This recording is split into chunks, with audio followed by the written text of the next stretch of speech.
오늘 말씀의 제목은 마음과 생각에 두신 새 언약이란 제목으로 이 말씀 나누기를 원합니다. 오늘 말씀에 보면 이제 율법과 예수 그리스도를 서로 대조적으로 비교하면서 설명을 하고 있습니다. 그래서 1절 첫 시작부터 율법에 대한 언급을 합니다. 여러분들 그 율법에 대해 율법이란 단어를 들으면 어떤 느낌이 드십니까?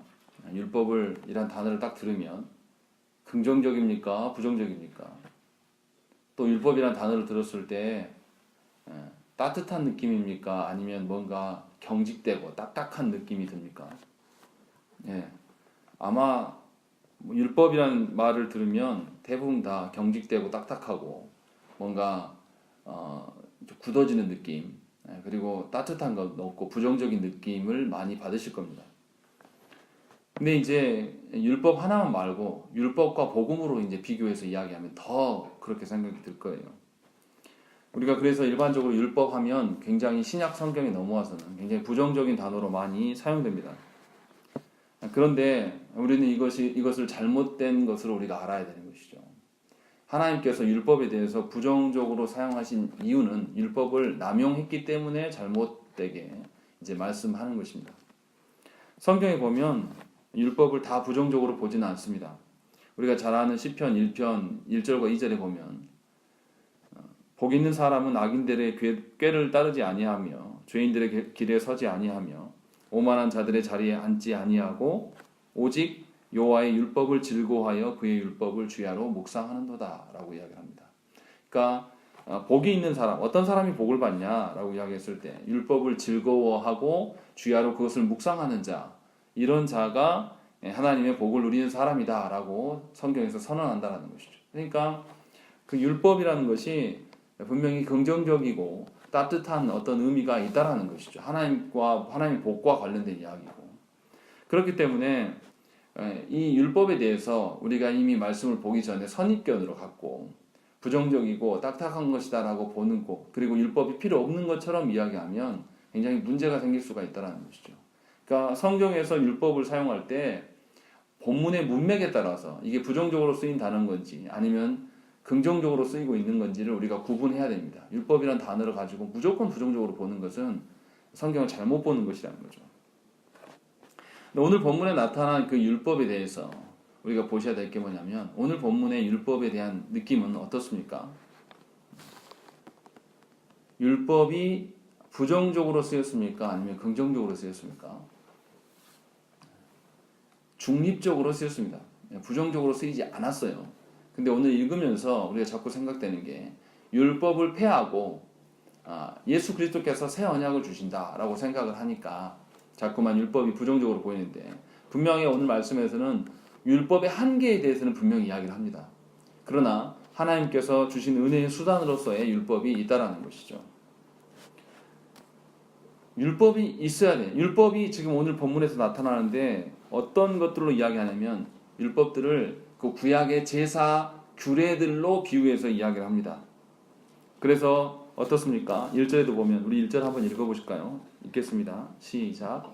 율법은 장차올 좋은 일의 그림자일 뿐이요 참 형상이 아니하고 해마다 늘 드리는 같은 제사로는 나오는 자들을 언제나 온전하게 할 수 없느니라. 하나님께서 모세에게 시내산 언약을 주시고 거기 안에서 이제 성막에 대한 것들을 알려주시고 또 성막에서 어떻게 제사 드릴까, 이런 제사 제도를 다 하나님께서 모세에게 알리셨습니다. 그래서 오늘 말씀에서의 율법은 거의 제사 제도로 보아도 무난할 정도로 지금 설명을 하고 있습니다. 그리고 이 구약의 제사 제도의 그 한계성에 대해서 분명히 언급을 하고 있어요. 11절 말씀 우리 한번 읽어보시겠습니다. 읽겠습니다. 시작. 제사장마다 매일 서서 섬기며 자주 같은 제사를 드리되 이 제사는 언제나 죄를 없게 하지 못하거니와. 그 율법으로 말미암아, 율법으로 주신 그 제사 제도로 말미암아는 죄를 없앨 수는 없다라고 이야기를 하고 있다는 것이죠. 그러면 이제 율법의 한계성에 대해서 분명히 이야기를 하고 있는 것이죠. 그런데 이제 율법이 한계만 있는 것이고 아무 그 의미가 없는 거냐? 이제 그렇지는 않다라는 것이죠. 우리가 다시 이제 처음부터 돌아서 가시고 보시면 율법을 뭐라 그랬냐면 장차 올 좋은 일의 그림자다라고 이야기를 하고 있습니다. 그림자는 원래 물체하고 하나 되어 있습니까? 따로 분리되어 있습니까? 예, 하나로 이제 움직이죠. 그러니까 그림자가 있다는 것은 뭐가 있다는 거죠? 뭐 어떤 본질이 있다는 것이고 실상이 있다는 것이고 실체가 있다는 것이고 실체가 있으면 반드시 뭐가 있습니까? 그림자가 있다는 것이죠. 그러니까 율법은 어떤 기능이냐면 하나님 보이지 않는 하나님이 어떻게 우리를 사랑하시고 보이지 않는 그 하나님께 범죄한 인간이 어떻게 나아갈 수 있는가 이 방편으로 주신 것이 율법이고 제사 제도예요. 그러니까 하나님을 섬기고 순종할 수 있는 방편에 대해서 범죄한 인간이 그냥 마음대로 나가고 하나님 찾을 수가 없어요. 그러니까 하나님께서 제사 제도를 열어놓으셔서 하나님을 섬기고 하나님을 기쁘게 해드릴 수 있는 방편으로 만들어 놓은 것이 제사 제도, 곧 율법인 것이죠. 그러니까 율법의 기능은 좋은 것입니까? 좋지 않은 것입니까? 좋은 거죠. 하나님의 은혜로서 우리에게 베풀어 주신 거예요. 원래 범죄한 인간이 하나님께 나아갈 수 있습니까? 없습니까? 없어요. 나가면 죽죠. 하나님 거룩하시고 우리는 그렇지 않기 때문에. 그런데 하나님이 우리를 사랑하셔서 사람을 사랑하셔서 하나님이 너희들 가운데 임재하시는 증거로 나타내 보이는 것이 바로 성막이었고, 그래서 우리가 지난주에 성막에 대한 이야기를 했었죠. 예수께서 참 성막 되셔서 저 하나님 나라에 있는 성막으로 오르셨다. 그래서 그 성막으로 우리를 길을 열어주셨다라는 것에 대한 지난주에 설교를 했었고, 오늘은 제사 제도 그 자체에 대한 이야기를 하고 있는 건데, 율법으로서 하나님께서 제사 제도를 주신 것은 우리에게 하나님께 나아가는 것을 어렵게 하기 위함이 아니라 우리를 지키고 보존하셔서 하나님께 예배할 수 있고 하나님으로 나아가서 우리의 죄의 문제를 하나님 눈 감아 주시고 나아갈 수 있게끔 하시는 방편으로 주신 것이라는 거죠. 그렇기 때문에 율법은 굉장히 은혜의 방편으로 우리에게 주어진 것입니다. 그러니까 제사 제도는 이렇게 해라. 그리고 하나님께 나아갈 때 예배는 이렇게 해라라는 것은 경직된 것이 아니에요. 경직된 것이 아니라 사랑의 하나님께서 당신의 긍휼하심을 보이는 방편으로서 제사를 이렇게 드리고 너희의 죄 문제를 대제사장이 이런 방식으로 속죄해라.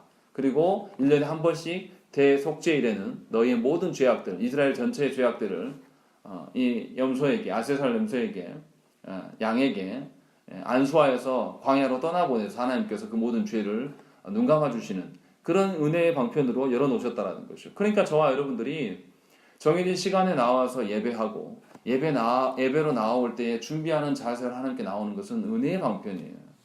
그냥 아무런 준비도 없이 그냥 우리가 원하는 대로 예배로 나오는 것은 사실 하나님께서 기뻐하시지도 않고 하나님께서 즐거워하시지 않는다는 거죠. 근데 이제 차이가 있어요. 그럼 구약의 방식대로 우리가 뭐 이렇게 소 양 끌고 나와야 되냐? 그렇지는 않죠. 신약의 방식은 달라졌죠. 예수 그리스도 때문에 분명히 달라졌습니다. 여하튼 제가 드리고 싶은 이야기는 하나님께서 이 제사 제도를 율법을 통해서 주시는 것은 하나님의 사랑이고 하나님의 은혜다라는 것을 저와 여러분들이 아셔야 된다는 것이죠. 그런데 구약의 사람들이 정말로 이 하나님의 주신 그 율법과 제사 제도를 은혜로 알고 기쁨으로 여겼냐? 문제는 그렇지 않았다라는 것이죠. 어떻습니까? 율법을 우리가 완수할 수 있습니까? 없습니까? 못해요. 그러니까 왜 어떻습니까? 율법을 지키지 못하고 나니까 그때부터 율법을 싫어합니다. 아이들 가르쳐보면 그렇잖아요. 우리 희연이가 피아노 하면 처음에 치면 잘 못 쳐요. 그럼 거기 앞에서 몸부림을 치고 막 눈물을 흘립니다. 그래서 다음에 피아노 하자 그러면 얼굴부터 달라집니다. 그러다가 지가 힘들게 그걸 치고 나면 이제 자유자재로 지가 칠 수 있으면 어떻게 합니까? 시키지 않아도 자랑하려고 이렇게 나가서 막 치면 이게 인간의 본성이에요. 하나님께서 율법을 주신 것은 우리를 힘들게 하기 위함이 아니에요. 율법을 통해서 뭘 봅니까? 자신이 율법과 너무나 떨어진 범죄한 인간임을 확인시켜주는 것이 율법의 기능입니다. 그리고 또 어떻게 됩니까? 율법을 제사제도로 나아갈 때 나 대신 누가 죽습니까? 양이 죽어져 나간다는 것이죠. 그래서 그 죽음이 어떠한 것, 인간의 그 죄로 말미암은 비참함이 어떠한 것을 분명히 그 제사제도, 율법을 통해서 본단 말이에요.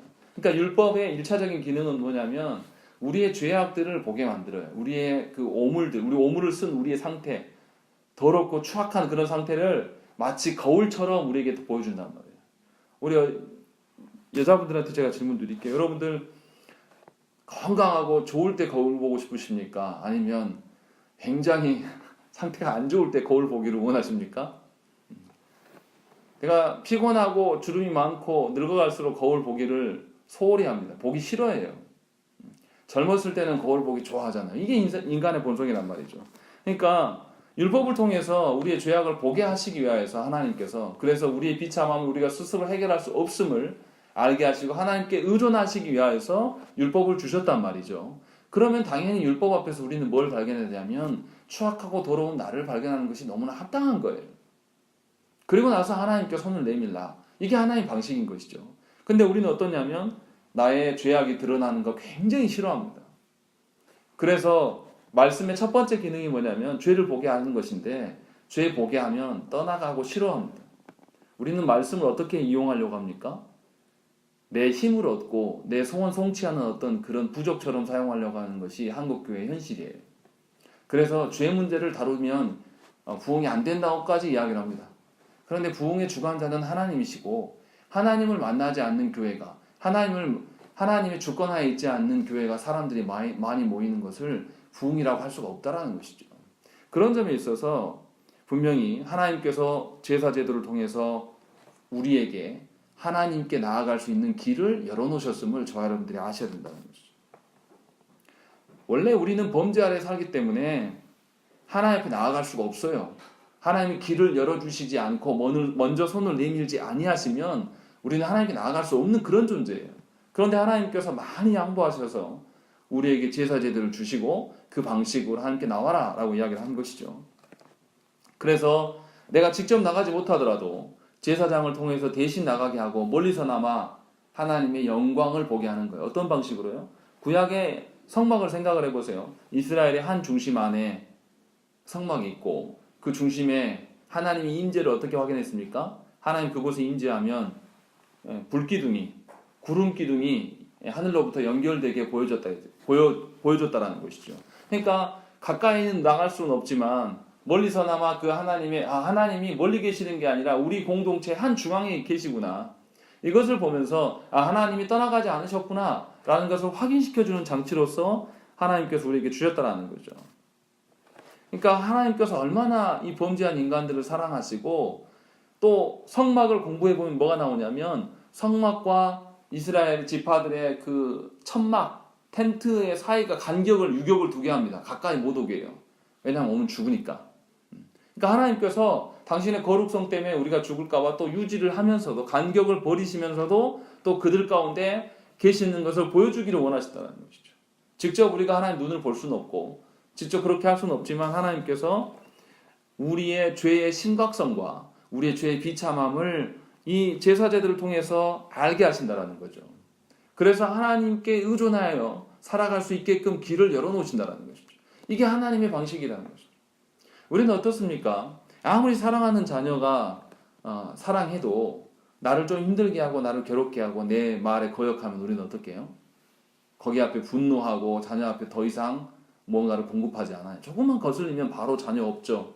우리는 그런 존재인 것이죠. 우리가 사랑하는 자녀의 정도라는 것은 딱 그만큼이에요. 그런데 우리 인간은 하나님 향해서 늘 대적해요. 한 번만이 아니에요. 어렸을 때 정말로 유년 시절에 대적하는 것은 그럴 수 있다 치지만 우리가 신앙생활 한 지가 유년 시절만큼밖에 안 됩니까? 훨씬 지났죠. 그런데도 우리는 변함없이 하나님 향해서 대적하고 원망하고 하나님께 예배하는 것에 대해서 굉장히 게을리하고 마음을 들이지 않고 하나님께 나온단 말이죠. 그런데 하나님께서는 그런 이스라엘에게, 그런 우리들에게 제사제도를 통해서 하나님이 얼마나 우리를 사랑하시는가를 보게 해주시고, 또 그냥 하는 게 아니라 그 짐승을 끌고 와서 죽이게 해요. 누가 죽입니까? 제사장이 안 죽입니다. 본인 갖고 온 사람이 보니까 본인이 죽여요. 짐승을 잡아본 분들은 알 겁니다. 짐승 한번 잡아보시면 쉽습니까? 진짜 잘 안 죽어요. 이 짐승 잡아보려고 하면 닭 한 마리 잡기도 힘들어요. 근데 그것을 다 잡아내요. 그럼 얼마나 처참하겠습니까? 짐승의 숨을 끊어져 가는 것을 다 봐야 되고, 또 이 껍질을 다 벗기고 토막을 다 내요. 그게 나라니까요. 그 작업을 하나님 시켜요. 그러면서 잡다 보면 어떻게 해요? 처음에 칼질 못하면 어떻게 해요? 자기 손 자기가 자르기도 하고 피도 흘릴 거란 말이에요. 그 과정을 하나님 일부러 겪게 하시고 그렇게 준비된 것을 제사장한테 드렸을 때 하나님께서 하나님께 번제로 드리는 형태로 이제 사용하셨다는 거죠. 그래서 분명히 하나님께서 우리에게 우리의 죄가 무엇인지, 우리의 비참함이 무엇인지를 그 제사의 방식을 통해서 깨닫게 하시고 알게 했단 말이에요. 그러면 그 짐승을 다 힘들게 잡았어요. 잡고 와서 힘이 뒤진맥진한 상태로 와서 하나님 앞에 섰을 때, 아, 우리의 죄악이 이런 거구나라는 걸 알고 난 다음에 예배 드릴 때, 하나님이 그것을 불로서 기쁘게 받아주실 때, 내 마음이 어떻겠습니까? 사르르 녹죠. 아, 내 죄악이 이렇게 비참하고 더러운 것이고, 그런데 하나님께 올려드림으로 말미암아 내가 생명이 연장되는구나 라고 하면서 분명히 구약의 제사에서는 죽음이 있는 현장에서 뭘 보는 것이죠? 하나님께서 주시는 생명을 내가 확인받는 시간이 바로 제사제도의 방법이라는 것이죠. 그러니까 이 짐승을 죽임으로 말미암아서 분명히 죽음이 있는 현장에서 우리는 뭘 경험합니까? 죄에 대한 성부 하나님의 용서를 경험하게 된다는 것이죠. 그래서 이 제사제도는 놀라운 하나님의 그 성품이 담겨 있는 것이죠. 이 죄인들을 향한 한없는 그 긍휼하심과 사랑하심이 그 가운데 다 녹아져 있는 것입니다. 우리는 제사제도를 한 번도 경험해보지 않았어요. 그러니까 모르는 거예요. 그게 얼마나 준비되어져야 되고 얼마나 힘든 것이고 또 제사를 드리는 와중 중에 다른 마음 품고 나왔다가 했던 사람들이 그 자리에서 즉사하고 이런 것들을 보게 되면 우리가 하나님의 그 거룩하심과 그 거룩하심 앞에서 우리의 죄악이 얼마나 큰 것이고 죄의 비참이 이 짐승이 죽어가는 그 모습을 보면서 짐승의 사체를 보면서 아, 내가 이렇게 죽어야 될 존재라는 걸 확인시켜 주시고 또 그러함에도 불구하고 하나님이 다 태우시고 받아주셔서 우리 안에 새 생명이 주어지는 것을 경험하게 된다는 것이죠. 생명이 연장되는 것. 그것을 경험케 하신다는 거죠. 그러니까 하나님께서 얼마나 우리를 사랑하시고 죄에 대해서 용서하시는가, 얼마나 그 용서가 하나님의 용서가 얼마나 값지고 귀한 것인가를 그 제사 제도를 통해서 우리가 알 수 있다는 것입니다. 이렇게 하나님께서는 율법을 은혜의 방편으로 우리에게 분명히 주셨습니다. 그러니까 저와 여러분들 그래서 신자에게 율법이 필요합니까? 필요치 않습니까? 필요합니다. 그리스도로 말미암아서 구원받지만 신자에게 하나님의 말씀의 기준들, 율법의 기준들은 여전히 필요한 것이죠. 그런데 1절에서 뭐라고 그랬습니까? 이 율법이 장차 올 좋은 일의 그림자다. 그러면 그림자이면 율법이 실체라는 소리입니까? 실체가 아니라는 소리입니까? 실체가 아니에요. 장차 실체가 나타나면 이 그림자는 이제 필요합니까? 필요치 않은 거죠? 필요치 않게 되는 거죠, 이제. 실체가 오셨으니까. 그 실체가 누구냐면 바로 예수 그리스도라는 거죠. 예수 그리스도께서 이 땅에 오셔서 십자가에서 죽으심으로 말미암아 구약의 제사 제도를 완성하셨습니다. 어떻게 완성하십니까? 구약에서는 내가 죄를 지을 때마다 어떻게 하죠? 짐승을 끌고 와서 하나님께 잡고 이 과정을 몇 번 반복해야 돼요. 최소한 1년에 한 번 정도는 다 누구나 해야 되는 것이죠.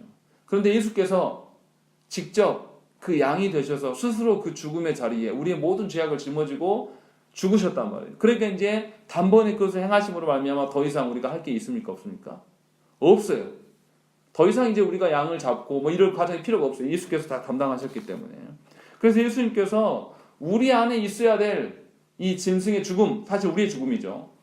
그 죽음, 그리고 우리에게 있어야 될 그 죄의 비참함, 이런 것들을 다시는 반복적으로 실행하지 아니하도록 단번에 한 번에 종결하시고 완성하신 사건이 바로 예수 그리스도께서 십자가에서 죽으시고 부활하신 사건이란 말이죠. 그 예수 그리스도 앞에서 우리가 우리의 죄악을 토해내는 거예요. 우리의 죄악을 고백해 드리는 거예요. 그러면 그 죄를 하나님께서 씻으셨습니까? 씻으시지 않았습니까? 씻으셨단 말이에요. 그런데 그 죄악에 대해서 또다시 기도하고 또다시 기도하는 것은 무슨 문제인 겁니까? 우리가 그것을 신뢰하지 않는 것에 대한 문제들. 또 우리가 우리 스스로 여전히 그 죄를 아직도 품고 있다는 그런 문제들. 이건 해결한 게 아닌 것이죠. 분명히 예수께서 그렇게 해결을 하셨어요. 5절부터 7절 말씀을 한번 읽어보겠습니다. 읽겠습니다. 시작. 그러므로 주께서 세상에 임하실 때에 이르시되 하나님이 제사와 예물을 원하지 아니하시고 오직 나를 위하여 한 몸을 예배하시도다. 번제와 속죄제는 기뻐하지 아니하시나니 이에 내가 말하기를 하나님이여 보시옵소서 두루마리 책에 나를 가리켜 기록된 것과 같이 하나님의 뜻을 행하러 왔나이다 하셨느니라. 예, 히브리서 기자가 구약 성경을 인용하면서 구약의 번제와 속죄제를 하나님께서 이제 기뻐하지 않는다. 왜냐? 예수께서 이것을 해결하셨기 때문에, 완성하셨기 때문에 더 이상 이제 이것은 의미가 없는 거다라고 지금 구약의 성경을 인용해서 이야기를 하고 있는 거죠. 어디를 이용한 거냐면 시편 40편을 이용한 말씀이에요.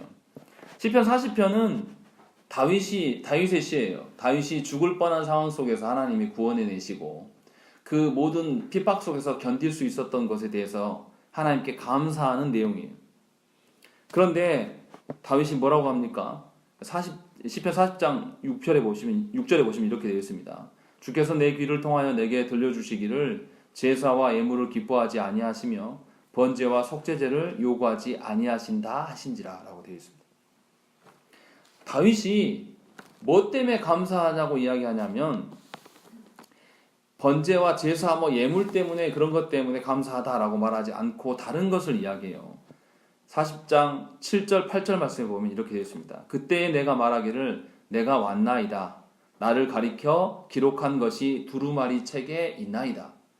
나의 하나님이여 내가 주의 뜻 행하기를 즐기오니 주의 법이 나의 심중에 있나이다 하였나이다 라고 되어 있어요. 다윗이 분명히 뭐라고 이야기하냐면 외형적으로 보여지는 예물들, 또 짐승의 피와 기름, 또 우리 각종 제사 그런 것들 때문에 하나님께 감사하다라고 말하지 않고 뭐라 그러냐면 하나님께서 나에 대해 말씀하신 대로 내가 악인들의 손에서 죽지 않고 살아와서 하나님의 그 구원을 기억하면서 지금 찬양하고 있는 거예요. 그래서 그 감사함으로 앞으로 어떻게 산다라고 고백하냐면 나를 가리켜 기록한 두루마리 책이 있는데 그 책에 기록된 주의 법이 나의 심중에 있나이다. 이제는 마음속에 그 법을 담아둬서 내가 그것을 실행함으로 말미암아 하나님의 앞에서 감사의 삶을 앞으로 살아드리겠노라 라고 이야기하면서 고백하고 있다는 것이죠. 이것이 다윗의 고백이에요. 그러니까 다윗은 이 제사제도나 이 율법에 대해서 이미 깨닫고 알고 있었다는 거예요. 그 행위 자체로 말미암아 하나님을 기쁘시게 할 수 없다는 것은 그가 너무나 잘 알았다는 거죠. 이 사람은 제사제도의 행위 자체에 있는 게 아니라 이 행위를 받은 사람이 일상으로 나아가서 하나님의 말씀의 법도대를 일상에서 실행함으로 말미암아 살아갈 수 있음을 그에게 보여줬다는 것이죠. 그래서 분명히 뭐라고 되어 있냐면 시편 40편 6절에서는 주께서 내 귀를 통하여 내게 들려주시기를 이렇게 기록을 했는데 오늘 말씀에 보면 오직 나를 위하여 한 몸을 예비하셨다 이렇게 고쳐 쓰고 있는 것이죠. 히브리서 기자가. 이게 무슨 말이냐면 다윗이 지금 드러내고 싶은 이야기는 뭐냐면 그리스도의 성육신을 언급하고 있음을 히브리서 기자가 말하고 있는 거예요. 그러면서 이제 구약의 제사제도가 필요 없어진 것이 되었고 이제 그리스도로 말미암아서 이 나를 위하여 한 몸을 예비하셨다. 이 한 몸이신 예수 그리스도께서 오심으로 이것을 다 완성했다라는 것을 히브리서 기자가 시편의 말씀을 인용해서 설명하고 있는 것이죠. 약간 그 구절을 바꿔서. 그래서 다윗이 의도했던 바가 예수 그리스도 안에서 이미 실현됐고 최종적으로 궁극적으로 완성되었음을 우리에게 알려주고 있는 것이죠. 그러니까 예수께서 어떻게 하셨냐면 예수께서 오셔서 구약 제도의 방식들을 다 바꾸셨어요. 다시는 양을 잡고 이런 방식 안 해도 된단 말이에요. 이것이 뭐냐면 원래 인간이 해야 될 순종이란 말이에요. 하나님 앞에. 살려면 해년마다 제사를 지내야 돼요. 양을 잡고. 근데 예수께서 하셔버렸어요. 그러니까 의무적으로 해야 될 순종에 대해서 이것을 우리가 수동적 순종이라고 이야기하는데 수동적 순종을 예수께서 이루셨어요. 그것만 이루신 게 아닙니다. 예수께서 오셔서 그렇게 이루고 노시고 나니까 하나님께서 어떻게 합니까? 다시 제사 지내라고 합니까? 누구로 말미암아 구원을 얻는다? 예수 그리스도로 말미암아 구원을 얻는다라는 새 언약을 예수께서 완성하셨어요. 이것은 뭐냐면 예수님께서 우리를 위하여서 더 간편한 방식으로 새로운 제도를 주신 하나님이 그 주신 것들을 이룬 거란 말이죠. 그래서 이것을 능동적 순종이라고 이야기를 합니다. 그래서 예수께서 우리가 마땅히 죄로 말미암아서 우리가 늘 양을 잡고 이렇게 수동적으로 원래 해야 될 죄에 대한 형벌을 해야 될 것들을 예수님께서 다 감당해 버리시고 모든 율법을 완성해 주셔서 이제는 옛날 질서가 아니라 새로운 질서로 우리한테 오셨단 말이에요. 그래서 우리에게 새 언약을 주신 그 새로운 순종, 능동적인 순종을 펼침으로 말미암아 우리가 이제는 더 이상 구약의 방식이 아니라 신약의 방식으로 예수 그리스도를 믿고 따르는 방식으로 우리가 하나님 앞에 설 수 있게끔 행하셨다는 것이죠. 그렇기 때문에 저와 여러분들이 예수를 통하여서 예수 안에서 구원을 받고 예수 그리스도의 이름으로 우리가 하나님께 기도할 수가 있게 된 것이에요. 지난주에 설교 말씀드린 것처럼 어떤 겁니까? 예수께서 직접 하나님이 계신 저 천상의 성전으로 직접 나아가셨어요. 근데 예수께서 우리의 머리 되시니까 예수께서 나아가심이 곧 누구의 나아감이 되죠? 우리의 나아감이 되는 거죠. 성부 하나님께 죄 있는 우리들이 전에는 갈 수 없단 말이에요. 그런데 예수의 그 보혈의 피의 능력으로 말미암아 어떻게 되죠? 나아갈 수 있는 구조가 된 거예요. 범죄자가 어떻게 하나님께 나아갈 수 있습니까? 범죄자가 하나님께 나아가면 죽어야 돼요. 근데 예수께서 대신 죽어주심으로 말미암아 이제는 성부 앞에 나아갈 수 있는 길을 열어놓으셨단 말이에요. 전에도 못 나갔어요. 제사 제도를 하나님께서 주셨지만 못 나가고 누가 대신 나갔습니까? 제사장이 간신히, 그것도 대제사장이 1년에 한 번 지성소에 가는 것, 그것도 하나님 얼굴을 보면 안 돼요. 잘못하면 죽을 수 있어요. 그런 방식으로 나아갔는데 그게 아니라 이제 하나님께서 이 예수 그리스도의 수동적이고 능동적인 순종으로 말미암아서 하나님 앞에 나아갈 수 있는 길을 열어놓으셨단 말이에요. 이제. 이것이 우리의 은혜란 말이에요. 그러니까 구약의 백성들, 다윗도 어땠습니까? 다윗도 분명히 시편 40편에는 하나님께서 제사와 예물을 원치 않으신다, 번제와 속죄제를 기뻐하지 않으신다라고 말했지만 이렇게 고백한 뒤에 다윗이 번제와 속죄제를 드렸을까요? 안 드렸을까요? 당연히 드렸겠죠. 구약의 사람이기 때문에. 거기에 매일 수밖에 없는 거예요. 하나님의 선하신 뜻의 의중은 다 알았어요, 이 사람. 그래서 하나님께서 다윗을 심히 기뻐하시고 예수 그리스도의 모델로 삼으신 것이죠. 그러나 다윗 역시도 예수 그리스도를 모델로만 드러내는 그림자일 뿐인 것이지 본질은 아니에요. 그래서 이 본질 대신 예수 그리스도께서 오심으로 말미암아 이제 우리의 구원과 우리의 죄악의 문제들에 대해서 완전히 하나님께서 도말해 주신다라는 것을 지금 이 말씀을 통해서 우리에게 보여준다는 것이죠.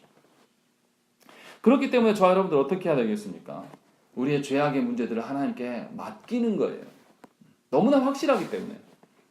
저와 여러분들이 어떻게 그 열심으로 막 하나님께 아뢰고 기도하고 우리의 지극 정성이 들어가기 때문에 하나님께서 용서하심이 아니에요. 아무 상관없어요. 죄를 짓고 계속 살다가 하나님 은혜 주셔서 어느 날 회개해서 온 사람이나 어제 회개해서 돌아온 사람이나 모태신앙으로 자라서 쭉 이렇게 말씀 안에 자란 사람의 그 죄의 회개나 하나님이 보실 때 다 똑같아요. 우리의 공로가 전혀 아니기 때문에. 그러니까 저와 여러분들이 회개할 수 있는 은혜를 하나님께 달라고 구해야 된다는 것이죠. 우리가 신자 되었지만 죄를 짓습니까? 짓지 않습니까? 늘 지어요. 이 죄의 문제 우리가 열심히 노력한다고 해서 떨궈낼 수 있습니까? 절대 그럴 수 없어요. 하나님의 손 안에 달려있고 예수 그리스도의 그 의를 우리가 빌려와야 돼요. 그래서 하나님이 긍휼히 베푸시지 않으면 우리가 하나님께 나아갈 수가 없는 것이죠. 나아갈 수 없어서 답답할 수도 있지만 반대로 생각하면 우리가 할 것이 없기 때문에 오히려 더 큰 은혜인 거죠. 우리는 예수 안에 거하고 예수 안에 거할 수 있기를 하나님께 구하는 방식으로 서 있으면 됩니다. 하나님 다 하시기 때문에. 그것이 지금 하나님의 은혜다라는 것을 우리에게 보여주고 있는 것이죠.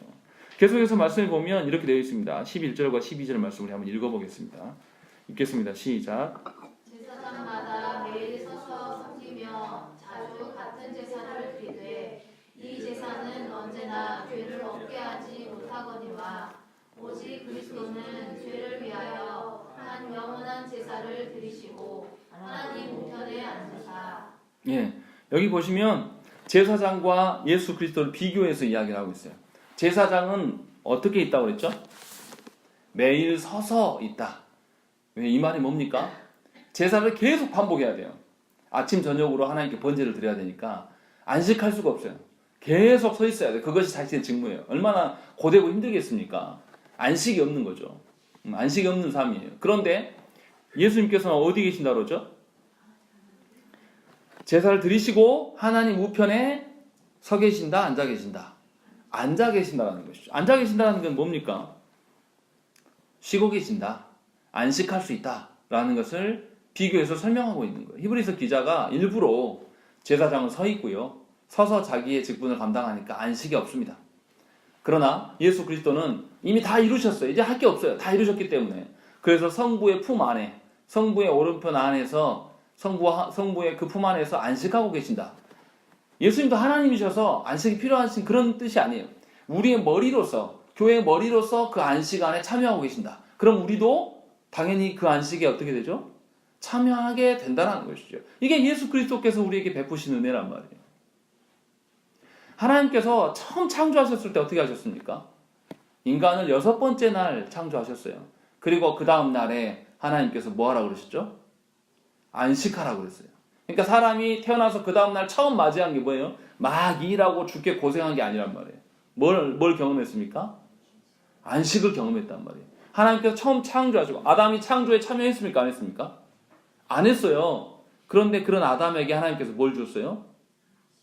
참다운 안식이 무엇인지를, 죄 없는 그 사람에게 하나님께서 참다운 안식이 무엇인지를 알려주셨단 말이에요. 맛보게 하셨어요. 세상의 어떤 그 아름다움과 세상의 뭐 탐스러운 어떤 열매들 막 이런 걸 맛보러 하는 게 아니라 하나님의 참 안식에 들어가도록 그에게 명령하시고 하나님의 안식이 무엇인지를 알려줬단 말이에요. 그런데 인간이 타락해버렸어요. 타락하고 나자 예수 그리스도께서 다시 그 인간들을 위하여서 죽으시고 부활하심으로 말미암아 하나님 우편에 가셔서 우리에게 안식을 보여주고 있다는 것이죠. 그러니까 이 안식, 예수 그리스도께서 성부 우편에 앉으심은 창조에 대한 재창조를 보여주는 것이고, 창조 때 보여주신 그 안식 이상의 안식을, 전에는 하나님의 품 안에서가 아닌 에덴 동산에서의 안식을 하나님께서 말씀하셨는데, 이제는 성부 옆편에서, 성부의 그 품 안에서의 안식으로 예수 그리스도께서 우리를 인도하고 계심을 저와 여러분이 알아야 된다는 것이죠.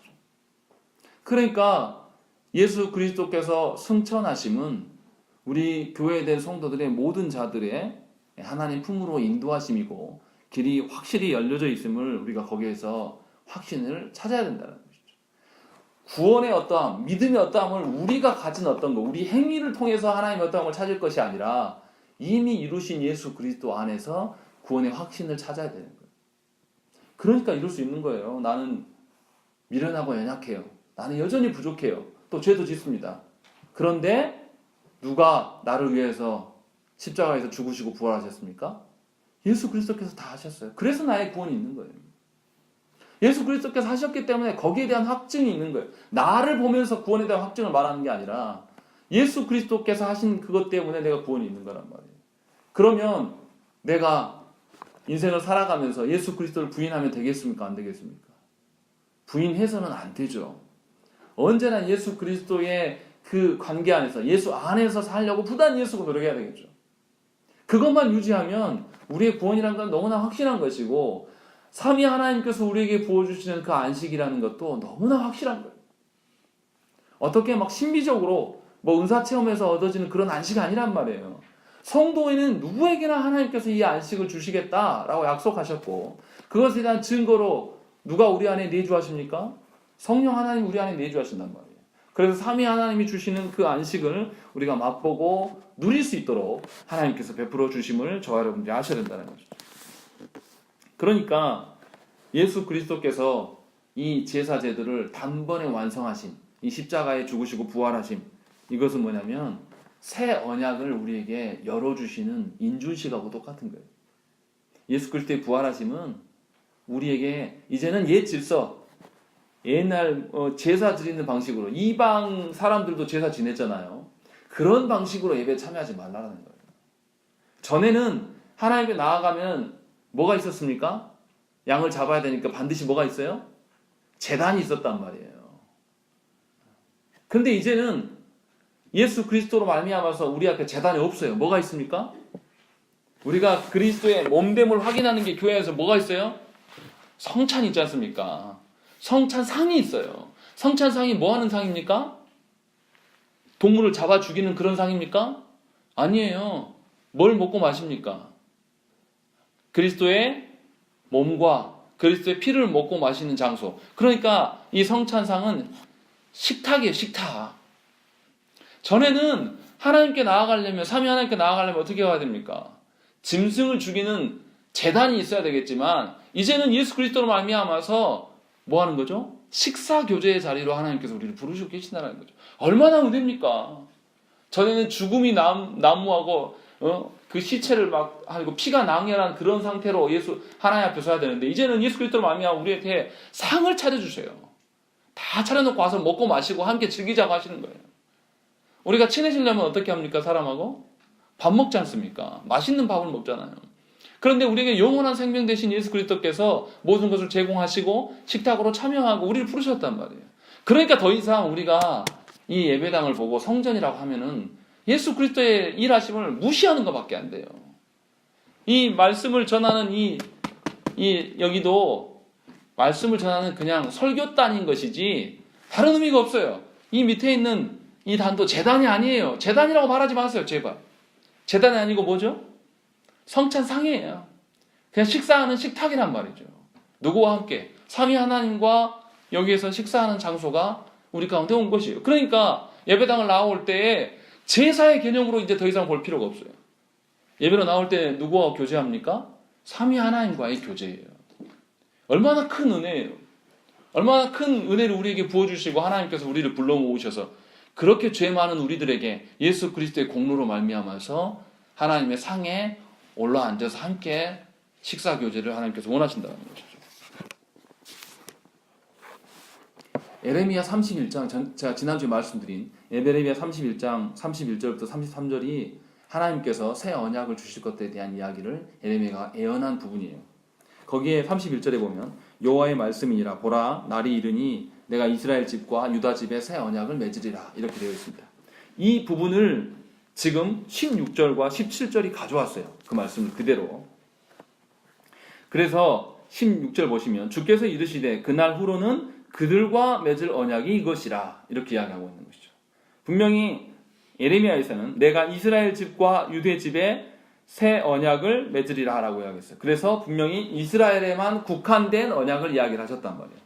그런데 신약의 히브리서로 넘어와서 보니까 그게 아니고 그들과 맺을 언약이 이것이다 라고 이야기를 하고 앞에서 언급하는 것처럼 거룩하게 된 자들, 그러니까 예전에는 혈통적 이스라엘로 말씀하신 것이 아니라 이제는 예수 그리스도를 믿는 모든 자들에게 하나님께서 새 언약을 주신다 하면서 언약의 장이 훨씬 더 넓어지고 있음을 히브리서 기자가 우리한테 알려주고 있다는 것이고, 또 에레미야 31장 33절에 보시면 그러나 그날 후에 내가 이스라엘 집과 맺을 언약은 이러하니 곧 내가 나의 법을 그들의 속에 두며 그들의 마음에 기록하여 이렇게 되어 있어요. 하나님의 법을 그들의 속에 두고 그들의 마음에 둔다라고 에레미야에서는 이야기를 했습니다. 근데 히브리서에서는 뭐라고 합니까? 16절 우리 한번 읽어보시죠. 읽겠습니다. 시작. 주께서 이르시되 그날 후로는 그들과 맺을 언약이 이것이라 하시고 내 법을 그들의 마음에 두고 그들의 생각에 기록하리라 하신 후에 라고 되어 있습니다. 어디에 두신다고요? 마음과 생각에 두시겠다라고 이야기해요. 에레미야서에서는 분명히 뭐라고 그랬냐면 그들 속에 두고 그들 마음에 두겠다라고 하나님 분명히 말씀하셨는데 이제는 그들의 마음과 그들의 생각에 주시겠다라는 거예요. 이게 무슨 차이입니까?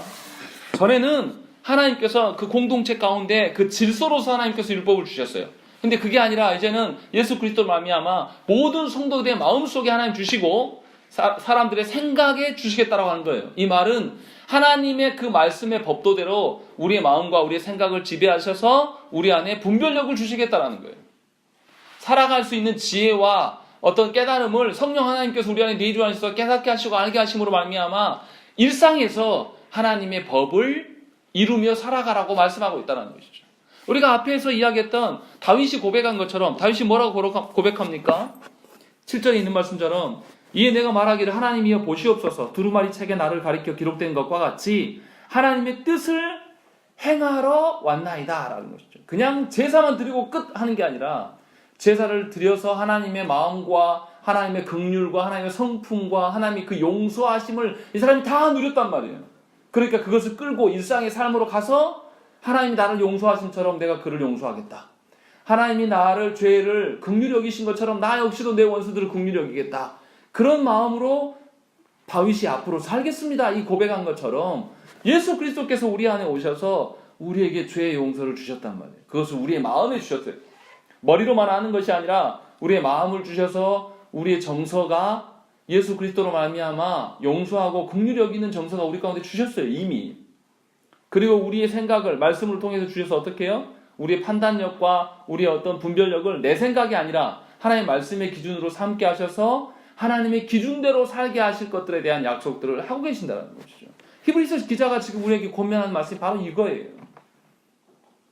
그러니까 하나님의 자녀는 하나님께 받은 그 용서함이 있다라면 그 기준으로서 용서해야 되는 것이죠.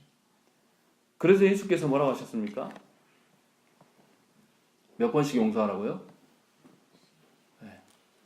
꼭 숫자가 중요한 게 아니고 하나님의 기준으로서 용서하라는 거예요. 그러니까 저와 여러분들이 삼위 하나님의 그 용서를 누린 자라면 용서할 수 없는 사람이 없어요, 사실. 누구의 힘으로 용서하니까요? 삼위 하나님이 나에게 베푸신 그 용서하심으로 내가 용서하는데 나보다 더 괴수고 나보다 더 악당이 어디 있습니까?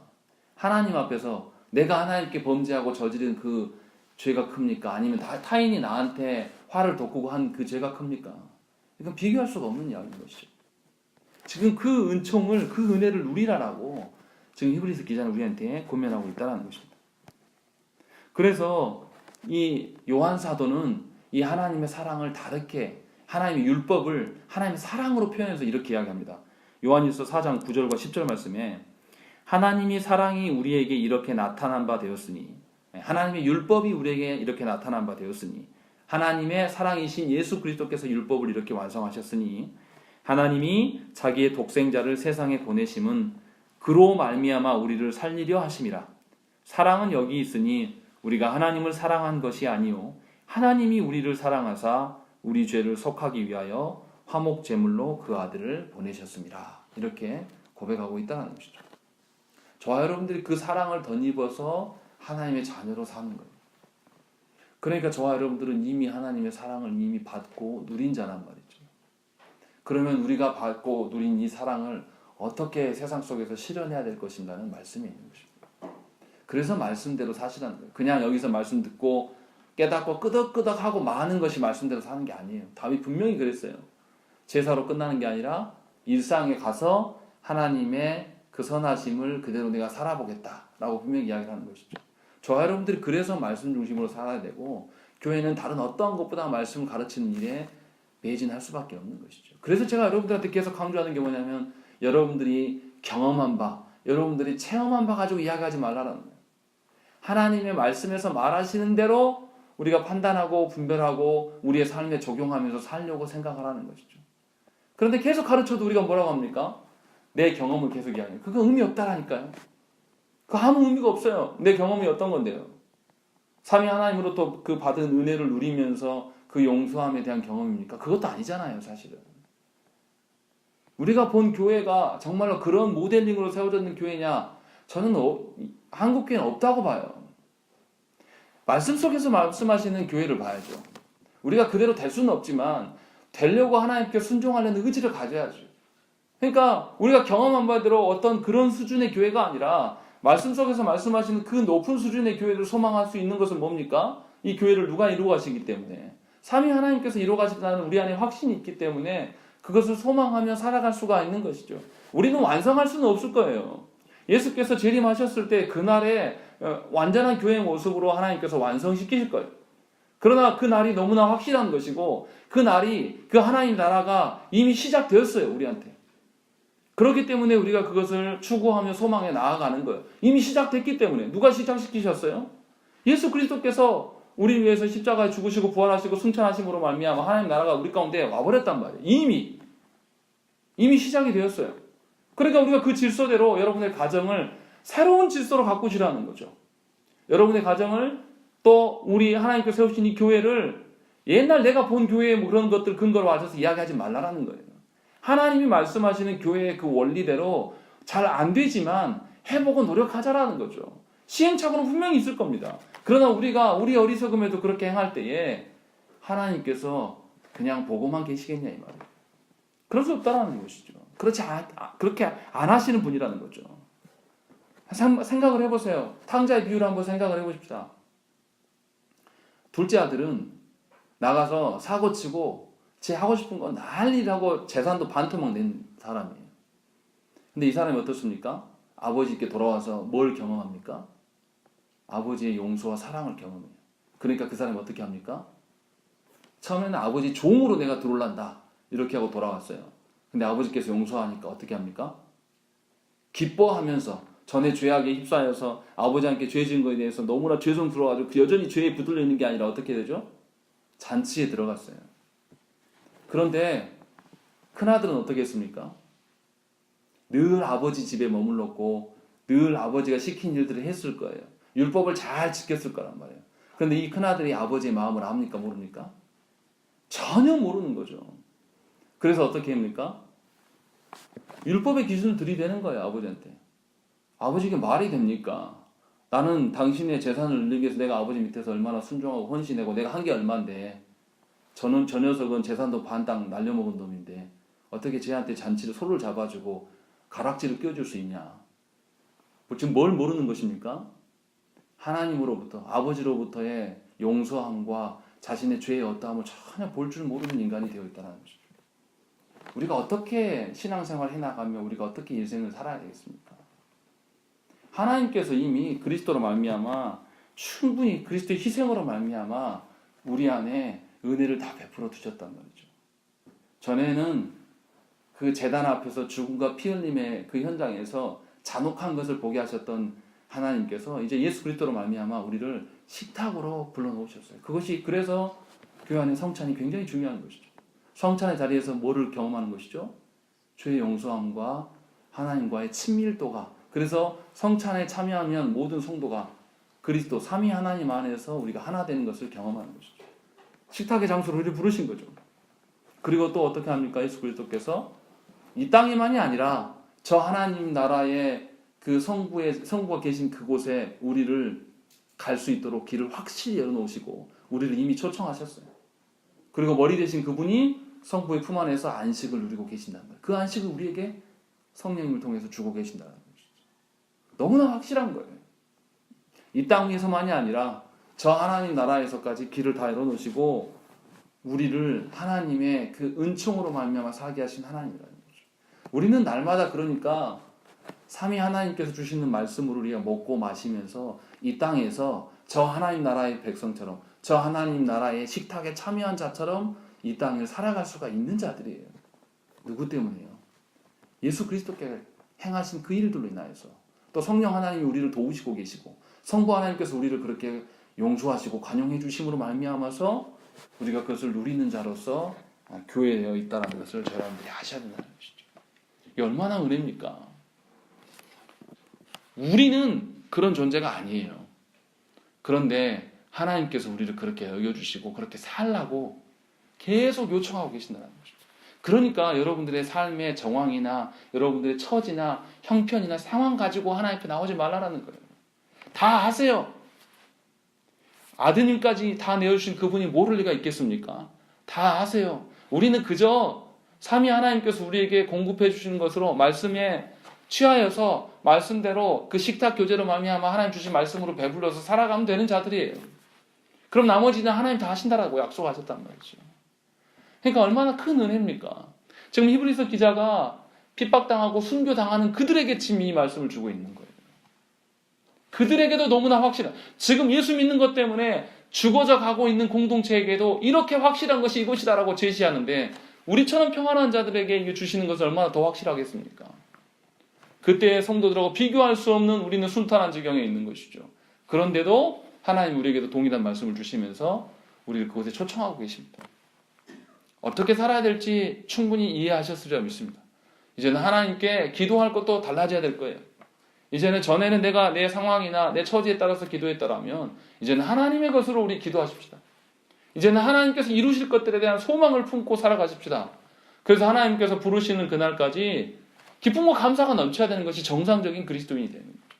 그래서 저와 여러분들이 하나님이 주신 말씀으로 충만해지기를 간절히 축원합니다. 우리 함께 기도하겠습니다.